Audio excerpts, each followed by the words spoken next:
कच्चा खूह में शब्बीर ने एक ऐसे नौजवान को देखा है जिसके वालिदैन के इंतकाल के बाद कोई नहीं था और वो एक जमींदार के खेतों में मजदूरी करता था।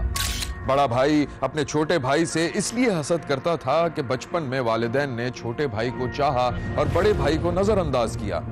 ये कहानी इंतहाई सफाक लम्हों की कहानी है, जब इंसान की आंखों पर पट्टी बन जाती है और वो अंजाम से बेपरवाह होकर वो कुछ कर गुजरता है जिसका तसव्वुर भी नहीं किया जा सकता। मैं हूं पारस मसरूर और आप देख रहे हैं कोई देखे न देखे, शब्बीर तो देखेगा। शब्बीर ने देखा कि सुबह की अजान हो चुकी थी और मुर्ग बांग दे रहे थे। मोहसिन डेरे पर एक शेड के नीचे सो रहा था। चिड़ियों की चहचहाहट सुनकर वो उठ बैठा।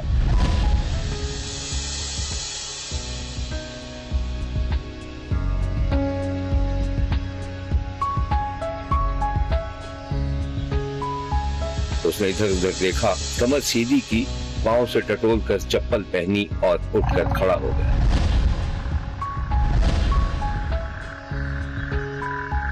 सामने ही ट्यूबवेल था। मोहसिन ट्यूबवेल पर गया, उसने हाथ मुंह धोया, बालों को संवारा और वहां चला गया जहां उसके साथी मजदूर ईंटों के चूल्हे पर चाय बना रहे थे।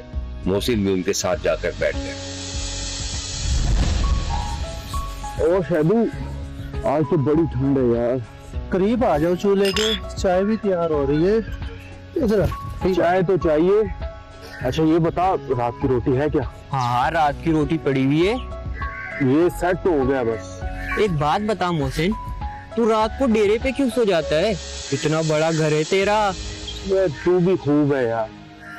अब्बा ने बिल्डिंग किराए पर लगा दी है, फ्लैट बनाकर।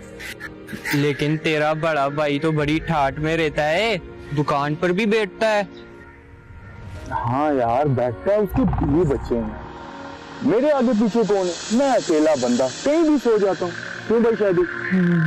तो उस बिल्डिंग में तुम्हारा हिस्सा भी तो होगा, आखिर फ्लैट का किराया तो आता होगा। हाँ आता है, क्यों नहीं आता? ये तुझे क्यों नहीं मिलता? तुझे किसने कह दिया कि मुझे नहीं मिलता? और शैदू तू इतना मत सोचा कर, जल्दी से चाय वाय बना, पी कर निकले, आज बुआई भी करनी है। मोहसिन और हसन सगे भाई थे।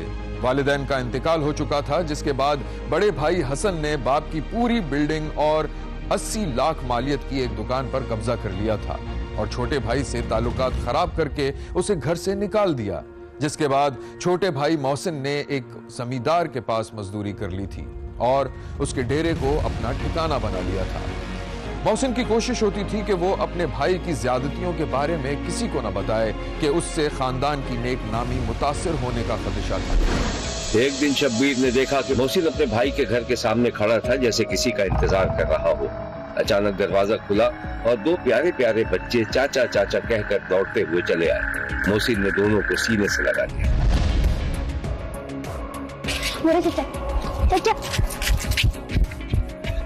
अरे भाई कहाँ हो तुम लोग? कब से इंतजार कर रहे हैं। चाचा आप घर क्यों नहीं आते? अरे वो काम से छुट्टी नहीं मिलती ना, इसलिए। चाचा घर चला, मैं बिरयानी बना रही है, आपको पसंद है ना? हाँ भाई पसंद तो है, मगर मेरा पेट खराब है। अब बताओ क्या करें?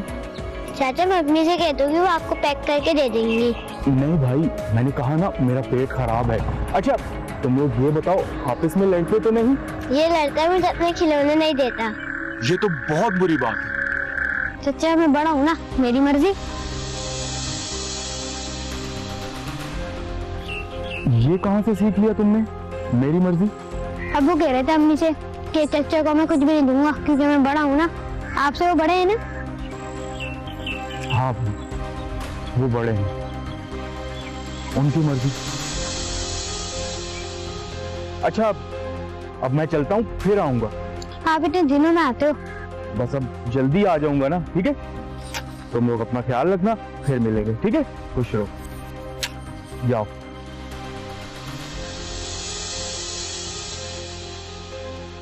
बच्चे चले गए और मोहसिन अपने बड़े भाई की दुकान पर पहुंच गया। अस्सलाम वालेकुम भाई। वालेकुम सलाम। ओ हुसैन आम, कैसे आना हुआ भाई? भाई गेट तो खोलें। गेट? अरे गेट क्यों खोलूं, मैं खुद आ जाता हूँ।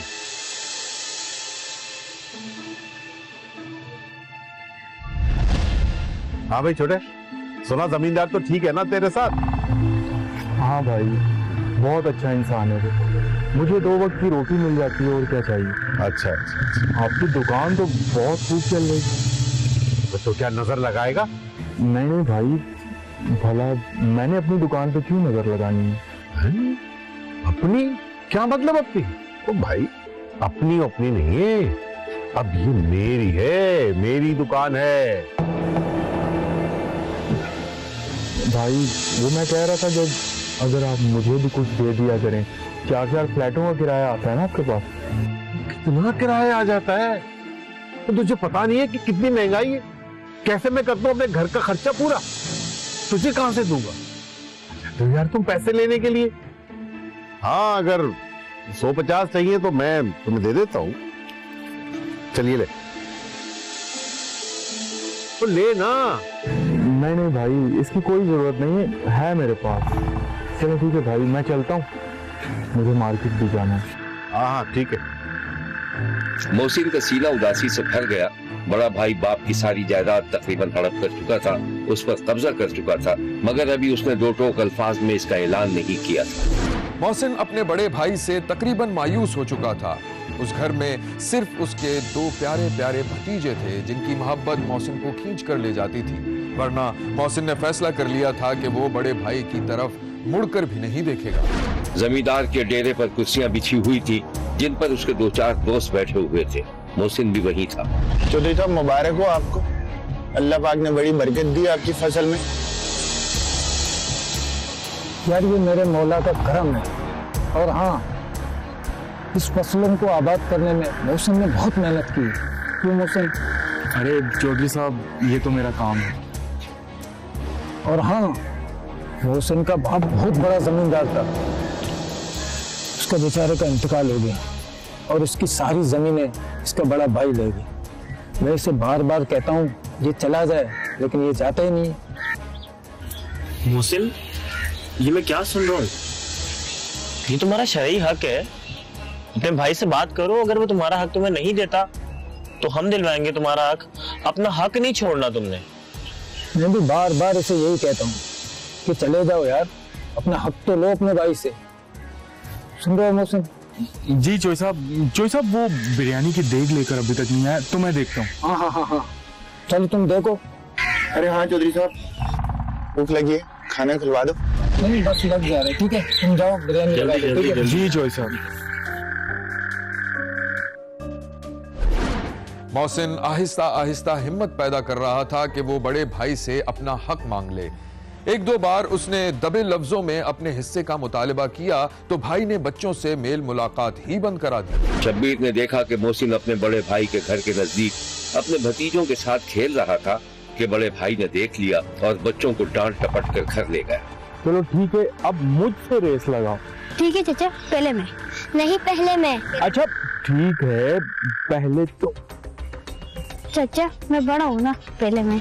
चाचा मैं नहीं खेलती, पहले मैं। अच्छा ठीक है, एक काम करते हैं, हम तीनों एक साथ रेस लगाते हैं, ठीक है? आओ रेडी हो जाओ, सीधा आओ अपनी जगह पे। हाँ इधर आ जाओ मेरे पास। चलो वो तीनों दौड़ने लगे। मोहसिन आहिस्ता आहिस्ता दौड़ रहा था। 1 2 3। अरे यार, चचा को हरा दिया यार इन लोगों ने। अब मैं क्या करूंगा भाई? चाचा हमारा इनाम। अच्छा, इनाम भी देना पड़ेगा। ये 50 रुपए तुम्हारे और 50 गुड़िया के। अभी यह हंसी मजाक हो ही रहा था कि मोहसिन का बड़ा भाई हसन बच्चों की तरफ आया और उन्हें डांटने लगा। राकेश, मैंने मना किया था ना तुम लोग यूं धूल मट्टी में खेलने से। चलो। वो चाचा के साथ खेल रहा हूँ। कोई जरूरत नहीं है इस निकम्मे के साथ खेलने, इसके पास खुद तो कोई काम काज है ही नहीं, मेरे बच्चों को भी बिगाड़ देगा। चलो घर जाओ। बच्चे डर कर चले गए। भाई जाने लगा तो पहली बार मोहसिन ने भाई को आंखें दिखाई। निकम्मा। भाई रुके, आपसे बात करनी। क्या बात करनी है तुझे? कोई फजूल ही बात करे, कल कर लेना। नहीं अभी करनी है। आखिर आप चाहते क्या? ये तुम मुझसे किस लहजे में बात कर रहे हो? बड़ा भाई हूं मैं तुम्हारा, बाप की जगह हूं। तो बाप की जगह है, बाप ने जायदाद में कुछ ना कुछ मेरे लिए रखा होगा ना, वो दे दीजिए, बस इतनी सी बात है। हाँ हिस्सा तो रखा था, सोचा था कि दे दूंगा, लेकिन अब नहीं दूंगा। तुम्हारे इस रवैये के बाद तो बिल्कुल भी नहीं दूंगा। अच्छा नहीं देंगे, चले ठीक है, फिर ले लूंगा मैं जैसे लेना है। तो अब तू मुझसे गुंडागर्दी के जरिए ये जायदाद लेगा है? नहीं, गुंडागर्दी से नहीं, अब लेना तो पड़ेगा ना अपना हिस्सा, वो चाहे जैसे भी ले लूं। देख मुझसे, तू मेरी नजरों के सामने से दूर हो जा, वरना मैं तुम्हारी टांगे तोड़ दूंगा। आपके सामने खड़ा हूं भाई, तोड़ दे टांगे। बड़े भाई ने गुस्से में छोटे भाई का गिरेबान पकड़ लिया और वो दोनों आपस में गुत्थम गुत्था हो गए। देख मोहसिन, मैं कहता हूँ चला जाए यहाँ से, वरना मेरा गुस्सा तू जानता है। चल जा, दबा जा यहाँ से। बड़ा आया जायदाद लेगा मुझसे। दोनों भाई एक दूसरे को घूरते हुए वापस चले गए। हिस्सा तो मैं आपसे लूंगा, वो चाहे जैसे भी लेना पड़े। अब यहां लेते हैं एक छोटा सा ब्रेक। कहीं जाइएगा नहीं, हमारे साथ रहिएगा, क्योंकि कोई देखे न देखे शब्बीर तो देखेगा। मोहसिन ने भी अना का मसला बना लिया था और वो फोन पर अपने भाई से हक का मुतालबा करता रहा। शब्बीर ने देखा कि बड़ा भाई परचून की दुकान पर था कि छोटे भाई का फोन आ गया। बड़े भाई ने फोन उठा लिया। ये तो ये समझ में नहीं आता कि तू चाहता क्या है, क्यों किया फोन? मना किया था ना मैंने तुझे। हाँ भाई, मेरा हिस्सा दे रहे हैं या नहीं देना? तू तो 30 मार खाना है ना।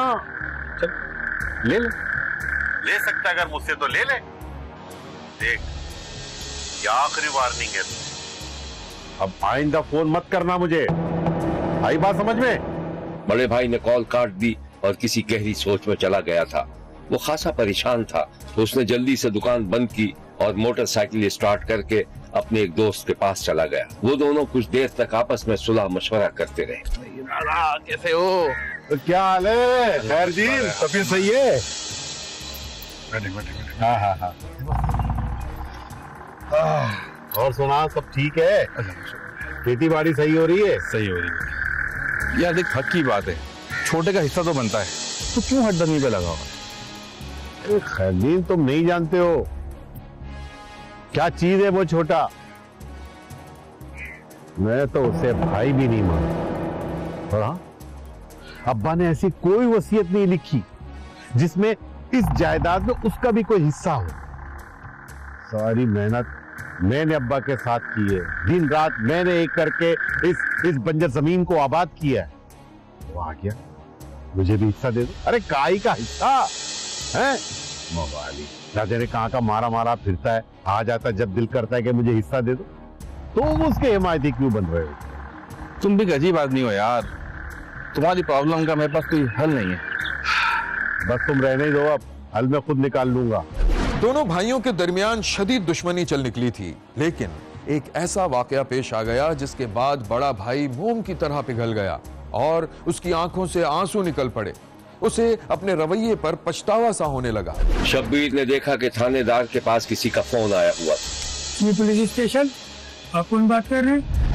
ठीक है, चलो भाई गाड़ी निकालो, देखते हैं किसकी लाश है।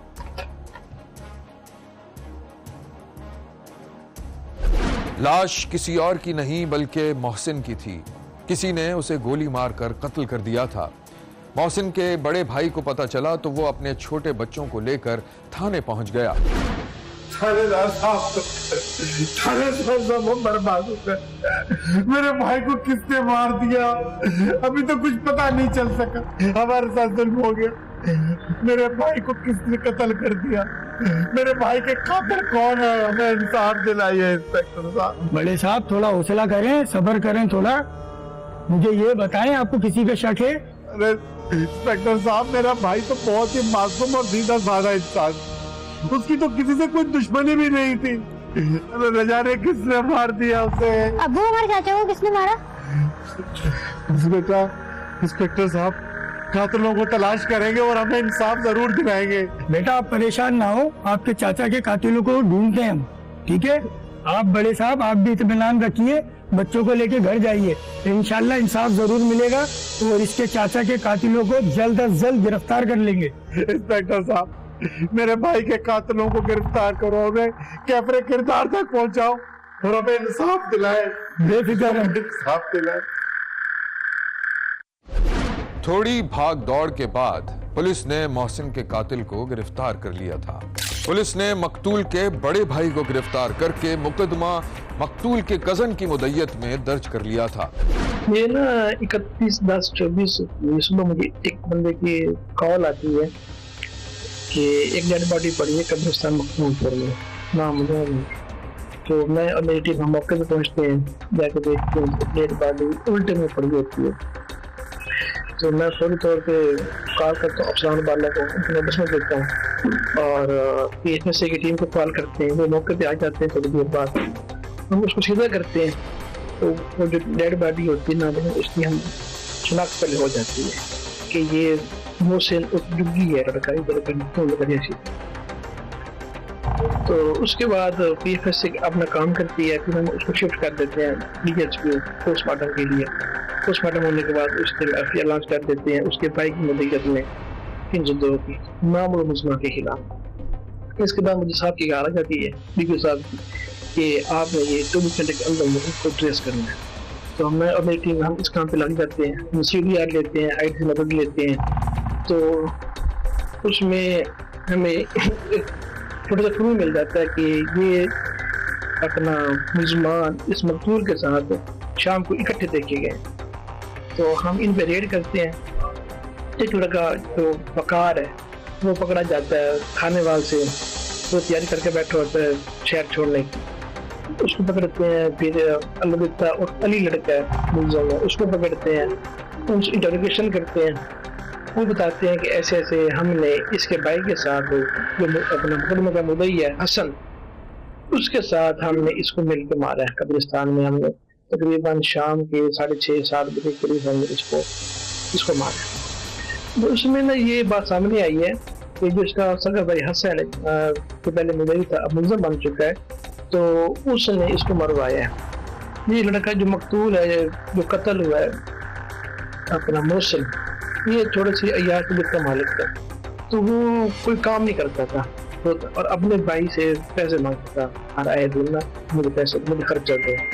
इनकी जो कपड़े की शॉप है इकट्ठी है, वो कोई काम नहीं करता था। तो भाई ने तंग आके इसको मरवाया। वैसे वो पहले इसकी प्लानिंग ना कुछ 6 महीने वो पहले से कर रहा था अपने भाई को मरवाने।